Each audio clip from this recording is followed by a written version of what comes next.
Salut à tous, traders investisseurs, bienvenue dans cette nouvelle vidéo de la semaine. Alors, beaucoup de choses à dire et en même temps, la vidéo ne sera pas très longue cette semaine parce que ça va être vite analysé. Alors, comment ça s'est passé la semaine dernière? On a ouvert ici, vous voyez. On a ouvert ici sur la ligne verticale rouge. Donc, je voulais pas trop vendre ici, je l'ai fait quand même. J'ai pris un stop, j'aurais même pas dû, vous avez vu l'excès qu'il y a eu. Il y a eu un bel excès en H4. Ici en H1 c'est revenu, un excès et c'est revenu. J'ai pas eu la psychologie pour vendre avec la réintégration, j'ai plutôt cherché à acheter, je me suis dit ça va plutôt rebondir sur la zone. Donc je l'ai fait, j'ai mis dans le canal Telegram, j'ai pris quelques points, j'ai financé mon stop, bon bah voilà, j'ai rien perdu à l'achat, mais bon, rien de très glorieux vu que j'ai pris le stop ici à la vente. Donc voilà, j'ai attendu, j'avais dit la zone du dessous, vous avez vu en H4 ici ce que ça a fait. J'ai attendu sur les 200-250 comme je l'avais dit. Ça a rebondi un petit peu, histoire de prendre quelques points pour financer un peu mon stop. J'ai financé la moitié de mon stop seulement. Donc j'ai pris un stop de 50% entre guillemets d'une position pleine. Voilà, donc pas une bonne semaine pour moi. C'est arrivé sur la zone du dessous aussi. J'ai cherché un peu à acheter. Malheureusement, donc je me suis retrouvé à contresens. Tout simplement. Bêtement, ça arrive comme ça cette semaine. J'ai pris quelques points, j'ai protégé rapidement, etc. Donc voilà. Ensuite, j'ai fait comme ça sur cette zone-là. Et cette zone-là aussi qui n'a pas donné grand-chose. Voilà. Je ne l'ai pas forcément dit dans le canal Telegram, celle-ci, je crois pas.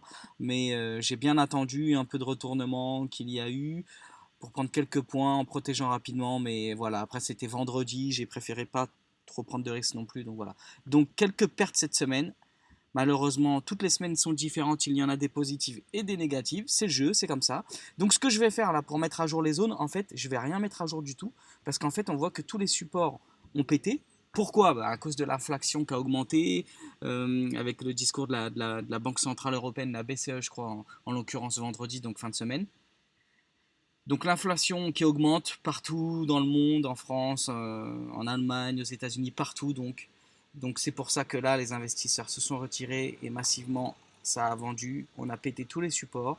Donc ce que je vais faire moi pour la semaine prochaine, j'ai pas besoin de mettre à jour en soi, c'est que je garde les zones là et je vais chercher plutôt à, peut-être que j'achèterai, je sais pas, mais en tout cas, je vais chercher à revendre sur rebond.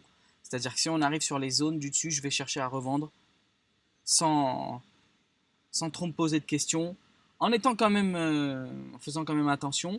Mais voilà, je vais plutôt chercher à revendre les rebonds. Voilà, tout simplement.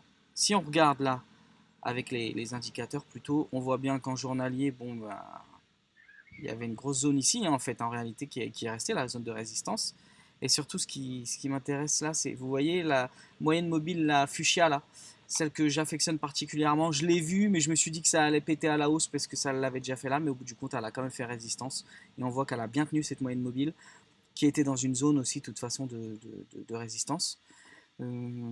C'est pas la moyenne mobile 50, ni la 100, ni la 200. Hein. Je les utilise, ces moyennes mobiles-là, avec la verte pour ceux qui connaissent un peu, qui me connaissent, avec les vidéos, sur des unités de temps un peu plus courtes que le weekly. Et en mensuel, on voit que la MM7, là c'est la MM7 en jaune, là la moyenne mobile jaune, la moyenne mobile 7 en mensuel, vous voyez qu'elle a renvoyé le cours encore une fois vers le bas. Donc voilà pour le DAX. Quoi d'autre encore pour cette semaine? Depuis 15 jours, je vous avais dit que je tradais un peu l'Ethereum qui était sur sa zone de support. Bon, ça sent mauvais aussi pour les cryptos, on dirait bien. Donc qui a cédé. Je vous avais dit que si jamais je plaçais mon stop à 1580-1600 dollars, j'étais placé sur les 1730 dollars à peu près. Je l'avais mis sur le canal Telegram. Donc j'ai pris un stop de 100-150 dollars à peu près. Bon, j'étais placé à 1 euro du point.